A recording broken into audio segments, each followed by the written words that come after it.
Astăzi, vom spune povestea unui eveniment care, în ciuda importanței sale, rămâne puțin cunoscut.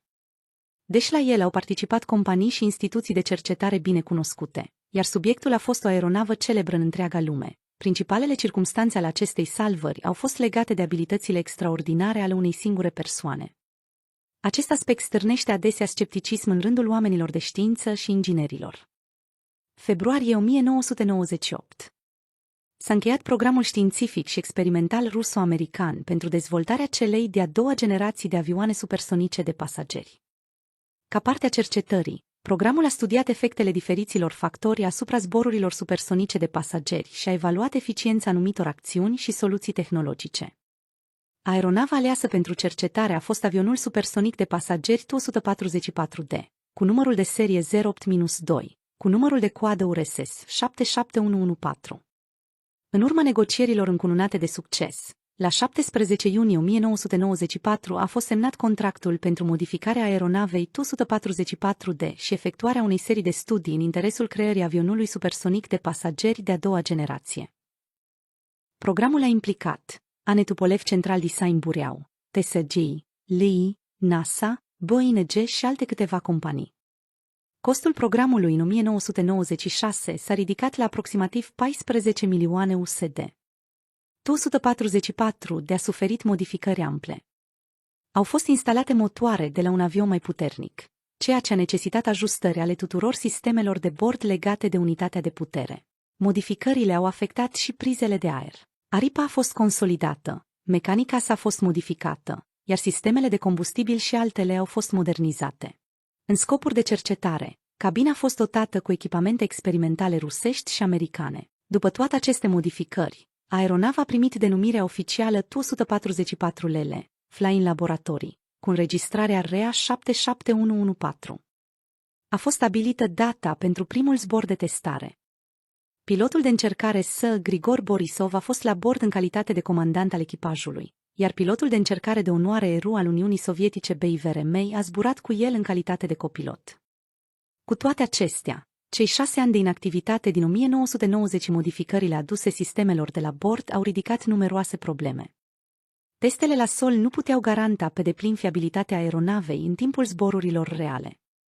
În această conjunctură, Ina Andreevna Veremei, soția celui de-al doilea pilot, a avut o intervenție critică care a schimbat soarta proiectului. Cu câteva zile înainte de primul zbor al Tu-144LL, Ina Andreevna a văzut la TV pe postul NTV emisiunea Al treilea ochi, în care apărea academicianul Grigor Grabovoi. Ea a decis să-i ceară sfatul. NTV este un important canal federal de televiziune la nivel național în Rusia. Iată extrase din acea emisiune. Jurnalist. Și astăzi avem ca invitat o persoană unică, foarte cunoscută nu numai aici, ci și în străinătate. Poate chiar mai mult în străinătate decât aici. De aceea se află pentru prima dată în emisiunea noastră Al treilea ochi. Numele lui este Grigor Grabovoi. Bună, Grigori! Grigor Grabovoi, bună seara! Jurnalist.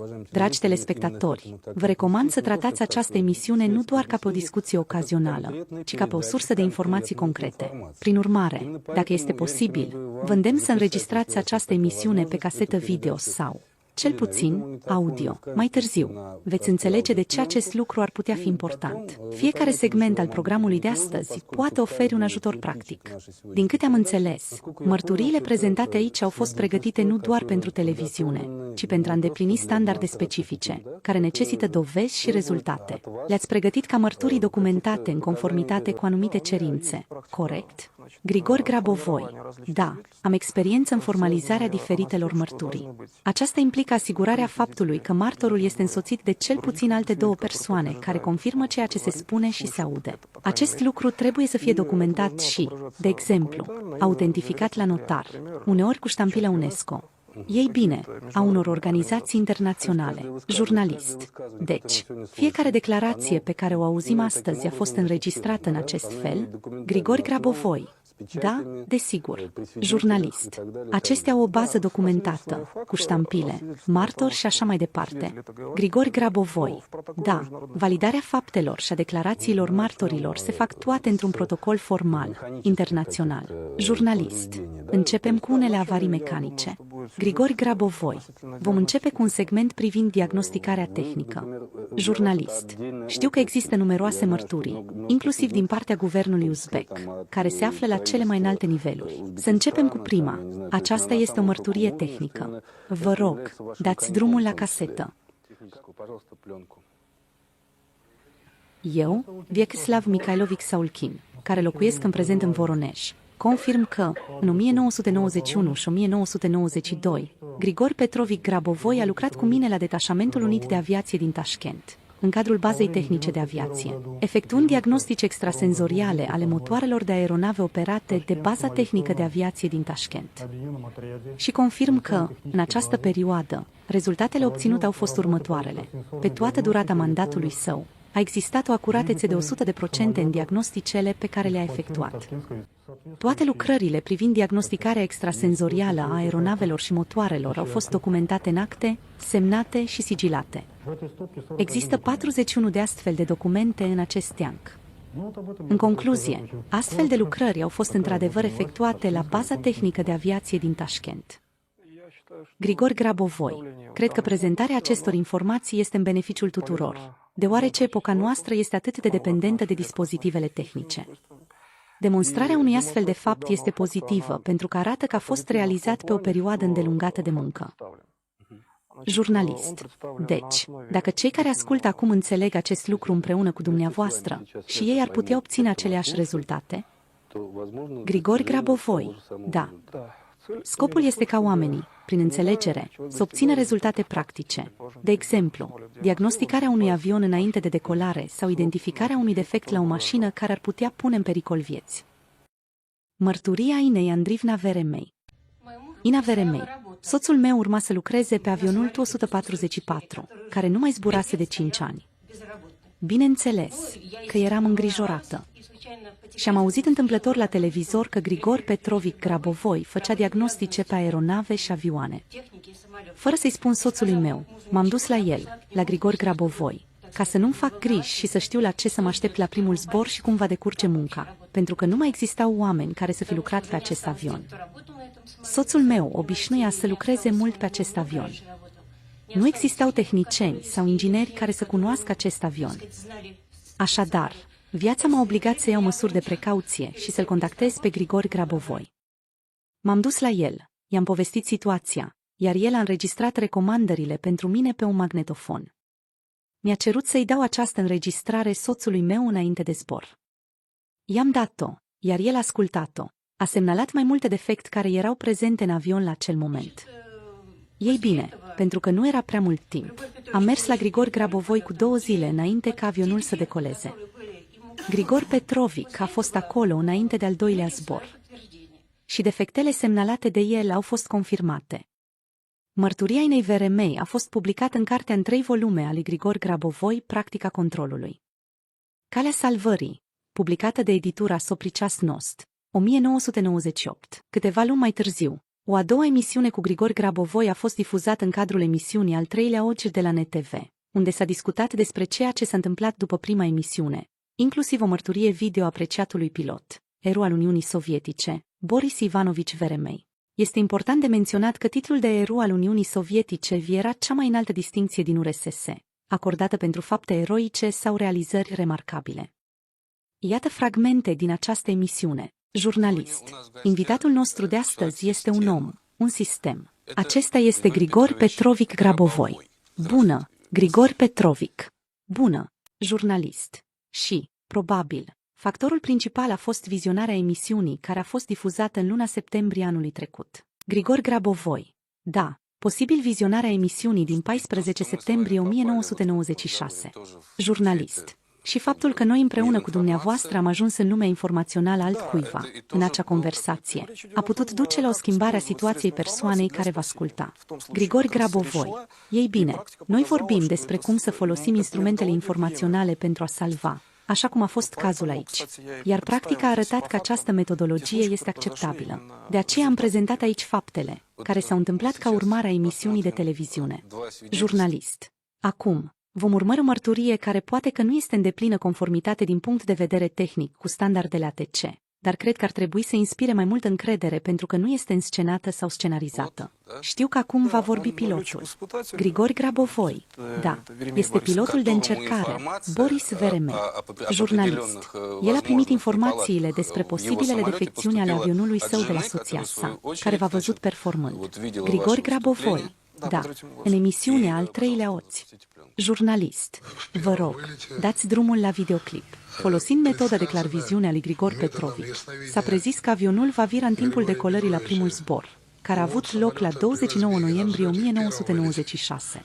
Ulterior, după decolare, pe măsură ce altitudinea a crescut, vibrația aritii din față, prezisă prin aceeași metodă de clarviziune, a coincis. Vibrația a apărut la o altitudine de 1500-1600 de metri, datorită apariției izotermei 0 la 2000 de metri, conform previziunilor stației meteorologice. Numărul mă a crescut la această altitudine, depășind 0,4. Datorită caracteristicilor structurale ale aritii din față, la acest număr de ma, acest lucru a provocat un tremur. Am încetat să mai câștigăm altitudine, iar incidentul prognozat ne-a ajutat să evităm intrarea în regimul periculos de vibrație al aritii frontale.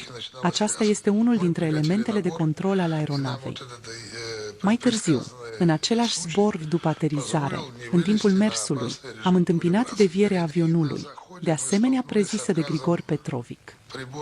În apropierea aterizării, ne-am confruntat cu defecțiunea indicatorului unghiului de înclinare. Acesta este principalul instrument care permite piloților să mențină unghiul de coborâre pe panta de planare pentru o aterizare în siguranță. Deoarece această defecțiune a fost anticipată, am primit recomandări din partea echipei de aerodinamică a LEI de a crește viteza cu 20 de km pe oră față de valoarea calculată. Acest lucru ne-a permis să aterizăm fără să atingem secțiunea de coadă a fuselajului. Vom întrerupe acum mărturia video a lui Boris Veremei. Și acum, vom arăta o înregistrare video a acestei aterizări. Și puteți evalua singuri cât de oportună a fost consultația Inei Veremei cu Grigori Grabovoi.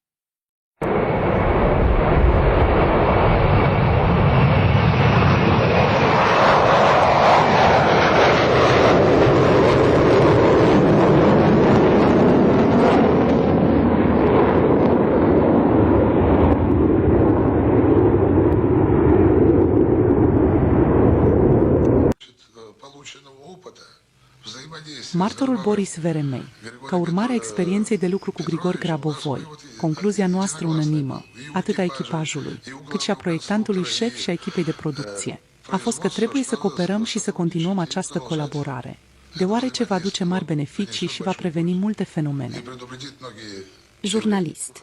Ei bine, sper că informațiile împărtășite aici vor fi utile pentru toți cei care au ascultat. Vă doresc succes. Vă mulțumesc foarte mult. Grigor Grabovoi. Mulțumesc. Jurnalist. Noapte bună. Până duminica viitoare. Toate cele bune. Mărturia lui Boris Veremei publicată în lucrarea în 3 volume a lui Grigor Grabovoi, Practica controlului. Calea salvării, publicată de Sopricias Nost, 1998. Separat. Mikhail Kolmanovic, proiectantul șef adjunct al biroului de proiectare Tupolev, a depus mărturie. Mărturia lui Mikhail Kolmanovic. Tu-144, numărul de coadă 082. A avut loc o consultare cu clarvăzătorul Grigor Petrovic Grabovoi. În timpul uneia dintre vizitele sale la aeronava noastră, în timp ce se afla în cabina de pilotaj, acesta a prezis și a dat previziunea conform căreia, la primul zbor, am putea întâmpina unele complicații și probleme cu indicatorul unghiului de înclinare. După zbor, în timpul debriefingului, pe baza feedback-ului din partea echipajului de zbor, această previziune a fost confirmată. Aceste disfuncționalități ale acestui instrument au apărut într-adevăr în timpul primului zbor. Data zborului a fost 29 noiembrie 1996. În timpul pregătirii aeronavei pentru operațiunile de zbor, la verificarea sistemelor aeronavei, am simulat defecțiunea unuia dintre motoarele electrice și, ca urmare, am experimentat o setare incompletă a aritii stânga față. Mai târziu, la întâlnirea cu Grigor Grabovoi, acesta a prezis aceste dubii. Și toate acestea au coincis cu realitatea pe care am întâlnit-o în timpul testării sistemelor aripilor din față. Mikhail Evsevich Kolmanovic, proiectant șef adjunct. Atât Boris Veremei, cât și Mikhail Kolmanovic au confirmat că, fără recomandările lui Grigor Grabovoi, aeronava ar fi putut fi supusă unor procese catastrofale. Mărturiile lor au subliniat importanța combinării abordărilor inginerești tradiționale cu abilitățile spirituale ale oamenilor.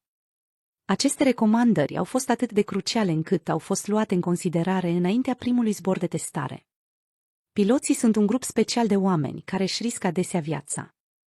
În situații dificile, ei trebuie să acționeze, uneori luând instantaneu decizia corectă. Prin astfel de declarații, Boris Veremei și Mikhail Kolmanovic și-au arătat preocuparea pentru viitorul industriei aviatice, pentru viitorul colegilor lor, al piloților care vor participa la testele de zbor și al piloților care vor fi responsabili de transportul pasagerilor. Acest eveniment, legat de zborul de încercare al Tu-144LL, demonstrează că lumea poate fi salvată chiar și de o singură persoană, pur și simplu învățând cum să salvezi sau ajungând la cineva care poate salva. Se pare că, pe de o parte, Ina Veremei, apelând la ajutorul lui Grigor Grabovoi, și-a exprimat voința de a salva, prevenind astfel o catastrofă. Pe de altă parte, Grigor Petrovic, care știe cum să salveze, salvează și împărtășește această cunoaștere cu lumea. Împreună, ei previn un dezastru, salvează aeronava, protejează imaginea companiei și a țării, previn o pierdere economică de mai multe milioane de dolari și, cel mai important, salvează oamenii, echipajul aeronavei. Astăzi, pe măsură ce tehnologiile informatice și inteligența artificială se dezvoltă rapid, este important să ne amintim că conștiința umană avansată rămâne cel mai important factor în asigurarea siguranței. Recurgerea la experiența și dezvoltarea lui Grigor Grabovoi ar putea fi un pas decisiv în prevenirea potențialelor catastrofe viitoare. Acum, la nivel mondial, există o distribuție a dispozitivelor de dezvoltare a concentrării PRK-1U și PRK-1M. Aceste dispozitive au fost create de Grigor Petrovic Grabovoi pe baza brevetelor sale metoda de prevenire a catastrofelor și dispozitivul pentru realizarea acesteia, sistemul purtător de informații. Îndemnurile lui Grigor Grabovoi de concentrare pe dezvoltarea conștiinței și pe utilizarea tehnologiilor dispozitivelor inventate de el pentru prevenirea catastrofelor devin din ce în ce mai relevante. Prin urmare, încă o dată, recomandăm ca toate țările, toate organizațiile mondiale, ONU, UNESCO, OMSTC să acorde atenție tehnologiilor dezvoltate de Grigor Grabovoi, capacității sale de a face previziuni exacte 100% și de prevenire a catastrofele. Numai conștiința umană dezvoltată și structurile spirituale avansate vor fi capabile să controleze tehnologiile care evoluează rapid. Acest lucru va ajuta la salvarea Pământului și a umanității. Știm că toate acuzațiile împotriva lui Grigor Grabovoi vor fi retrase. Îndemnăm jurnaliștii și bloggerii, care răspândesc aceleași informații fabricate și false despre Grigor Grabovoi, să nu mai răspândească această minciună. De asemenea, recomandăm să acordați atenție mărturiilor oamenilor salvați. Vedem cum mass media poate participa la prevenirea catastrofelor, așa cum a demonstrat prin salvarea avionului Tu-144LL, despre care am discutat în acest videoclip.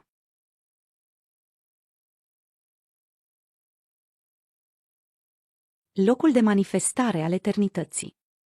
Iar acest avion legendar, Tu-144LL, numărul de coadă 77114, care în 2019 a fost restaurat la aspectul său original și plasat la intrarea în Zakhovski, regiunea Moscova. Această aeronavă a devenit nu numai un simbol al realizării în industria aviatică, ci și un simbol al aplicării structurilor spirituale umane pentru prevenirea și salvarea de la catastrofe. Și există martori și mărturii, așa cum se arată în acest videoclip.